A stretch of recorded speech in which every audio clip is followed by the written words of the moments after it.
Howdy. Just wanted to make a quick video about this incessant corruption that has infested this country for decades pertaining our elections. So I ran across this video with Tracy Beanz. She's interviewing a gentleman named Tim Cova. He ran last as an independent. Before that, he ran as a Democrat. He is somewhat of a socialist. He runs along Bernie Sanders. Bernie Sanders' beliefs.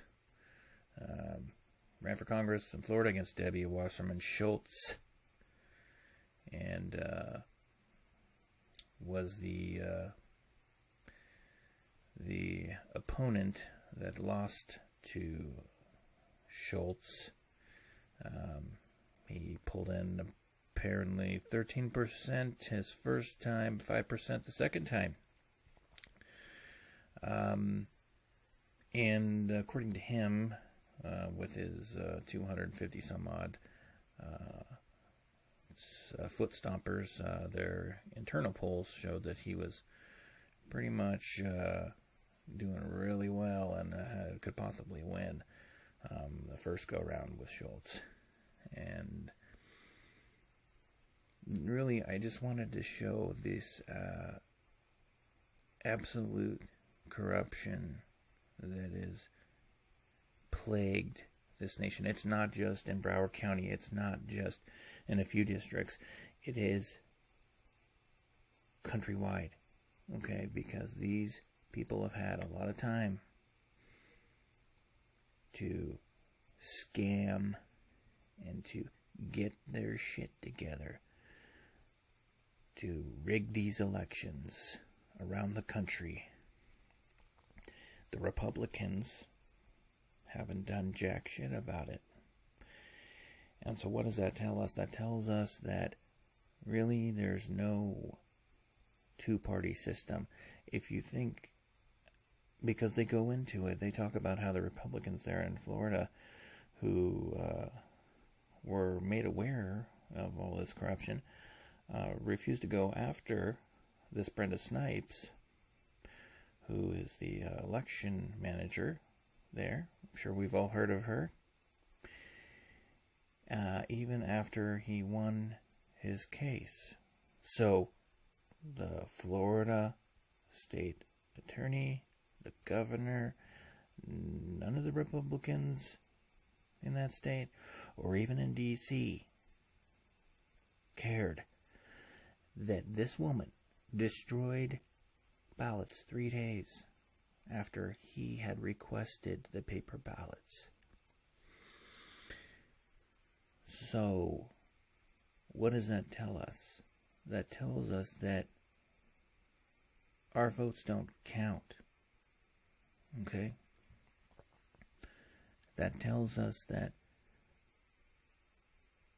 we're too busy sitting, working. You know, this is their whole objective. Their objective is to get us so busy and so preoccupied with our lives, our toys, our jobs. You know, we got to work incessantly to be able to survive. And, you know, people just don't have time. Well, I've got news for you. We're going to have to start making time, because if we don't, these people are going to eradicate any freedoms that we have in this country. They're coming after everything that is important to us as individuals, as free individuals in this country. They're coming after our speech, which is very apparent because I was banned from Twitter 4 times. Okay? Didn't use profanities. Didn't go after people with in a violent sense or a threatening manner, okay? Because I'm a conservative, good old Jack decided he wanted to get rid of me 4 times, okay? So, I mean, it goes way beyond that. Way beyond that. I'm not the only one, of course. But, you know, when you have Patriot Prayer down in Oregon or Seattle or California, wherever, and all they're doing is having a little march for freedom or for the right of speech, and they get attacked at every corner, that's a fucking problem for me. So, having these people, this is Marxism at its finest. Okay, so they slowly erode the family unit. I mean, do you think that we would have all these soy boy cuckolders, these NPCs, these moronic little twigs running around with bats and masks 20 years ago? No. Okay, there's a reason that these people exist. It's the erosion of the family and society. And they are able to get away with this crap. Okay, this election fraud. Because they've turned part of the nation into brainwashed little bitches. And the fact is that most conservatives and rational human beings are very patient and tolerant people. Now, that being said, my patience has run out, and I'm hoping that I'm not the only one, because before you know it, we're going to have totalitarianism on our hands. And if you people out there think that this is impossible with the great old USA, you've got another thing coming. So I just want to go through a few of these facts here so people are aware. And I'll leave her video in the description so you can go watch the full video.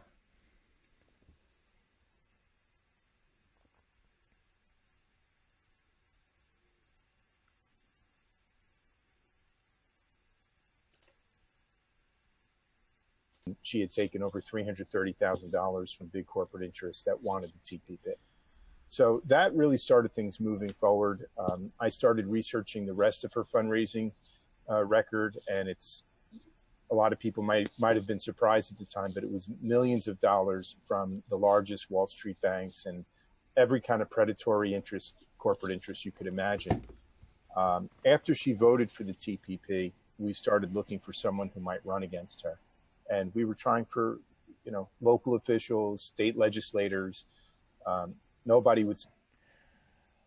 Okay. So like I said, I mean, this is kind of a long video. So I wanted to just get some details in here.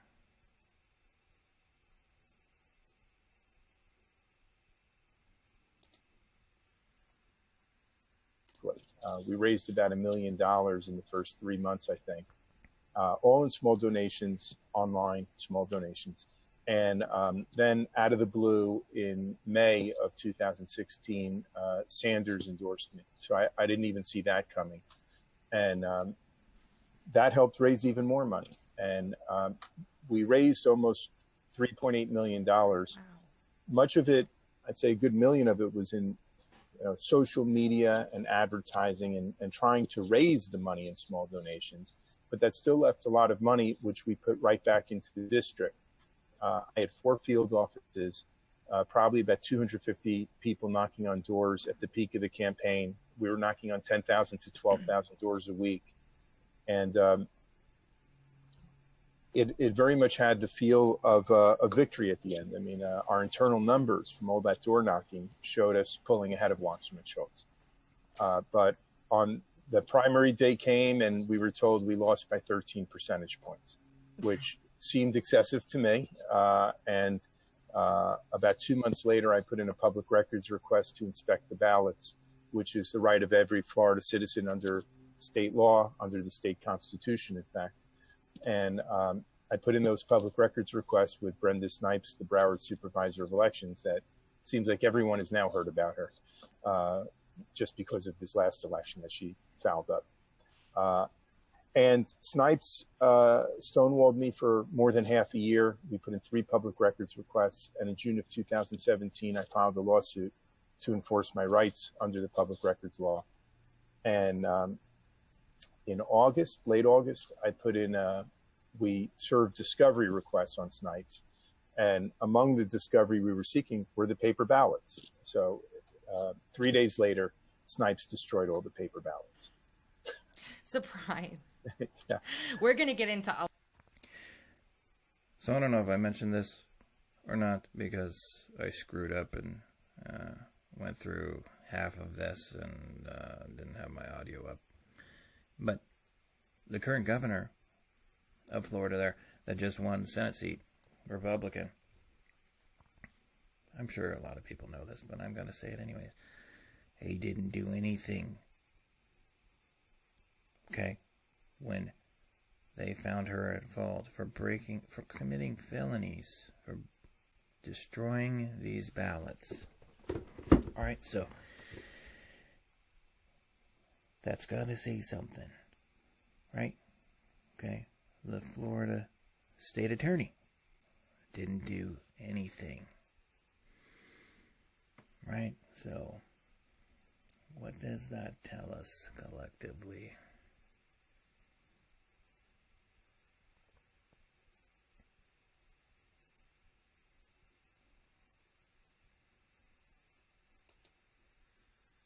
Heavy at the end. I think I took a look at the numbers after we won the public records lawsuit for the ballots. Those who are identified as leaning to Wasserman Schultz and strong for Wasserman Schultz combined were 5,112. This was a closed Democratic primary. Those who were leaning to me, 8,000. Wow. Those strong for me, 13,000, and 14,000 undecideds. So if those numbers were accurate, that means Wasserman Schultz could have gotten every undecided voter and we were going to win. Yeah. Yeah. And still lost. Right? Okay. So, what's up with that? I just want to go and start knocking people out. You know? Like, I can't stand watching these people on TV. They sit there and they denigrate our president. And they're filthy and rotten to the core. I mean, something's got to give here. Something's got to give. People need to be standing up and voicing their opinions. I mean, I'm not talking about going and knocking people out. I'd like to. But I'm saying that we can't just be sitting back anymore.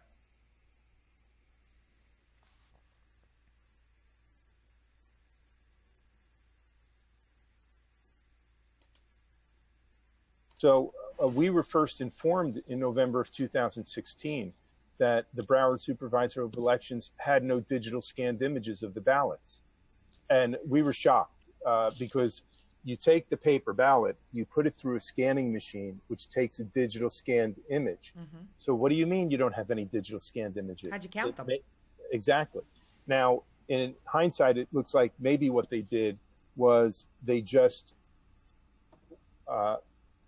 conducted a general election that wiped out the scanned images from the primary. They didn't save them in any master area. Which is also against the law. Exactly. And they did that again in just this past election. Yep. So I figured what Bernie Sanders supported this guy initially, endorsed him. So you're telling me that the guy that was supposed to win the nomination, who's endorsing this congressman in Florida, isn't going to help this guy win that election? Yeah. Well, they don't have the digital scanned images, so but they do have the paper ballots. So let's ask to see the paper ballots, and we'll bring in our own scanning machines, because I didn't trust their scanning machines. I thought if they're electronic scanning machines, you can rig the software. And this is what we're finding likely happened in this most recent election a few weeks ago, because the scanners and the tabulators all have Wi-Fi cellular modems. I kid you not. It means anyone can hack in from the outside. Just for a few. There'd be no reason for that. Zero reason. Okay, now I can understand you want to go wireless. Even then, it's BS. You spend the money. You bring in electricians. They run Cat 5, Cat 6, whatever, to each machine and go to a central hub where it's secured. That's the way it's got to be. I mean, even then, you shouldn't have these electronic machines. It should be all paper ballots and all hand counted. They do this for a reason. Okay? It's not because it's easier. Do we really need elections to be easier? No, we don't. No. Do it the old school way. That's the only way. Because otherwise there's just corruption. These motherfuckers are stealing our freedoms. Minutes to set the software, for counting the ballots, and then afterwards make it look like nothing happened. But this is the state of technology today. Yeah. So back in November of 2016, when we were told they didn't have scanned images, at that point we said, okay. He says that it's the state of technology, but really, no, we don't need it. I'm sorry. Paper ballots, and we can bring our own scanners. They tried to make a big issue out of that. And this went on for months and months. And finally, I lost my patience and, filed a lawsuit. Not only did it go on for months and months, but you had to foot the expense, or were being asked to foot the expense, not only for the staff's time, the IT people's time that it would take. It was like something like $27,000 that they wanted from you, and then you got it down to $3,000. How did that happen? How did that... I know. I'll tell you, there's little doubt in my mind. I must say, back in 2016, I still wanted to believe that the supervisor was above politics, and of course the supervisor would be staying neutral. I don't believe it for a moment now. It's part of the Wasserman Schultz machine. I think they coordinate very closely, and I think that supervisor was always going to try to block our public records requests. That's for damn sure.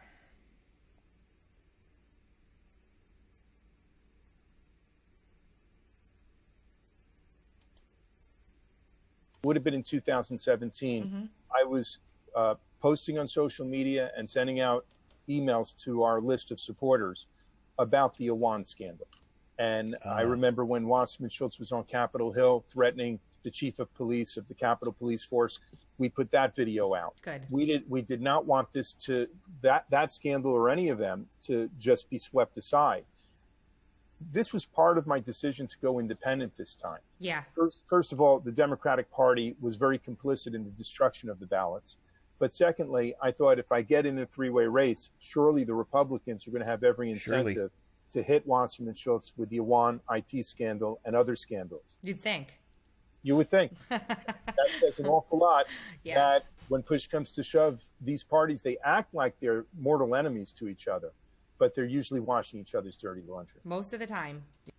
Yeah. I like her, but it's not a laughing matter to me. Not in the least.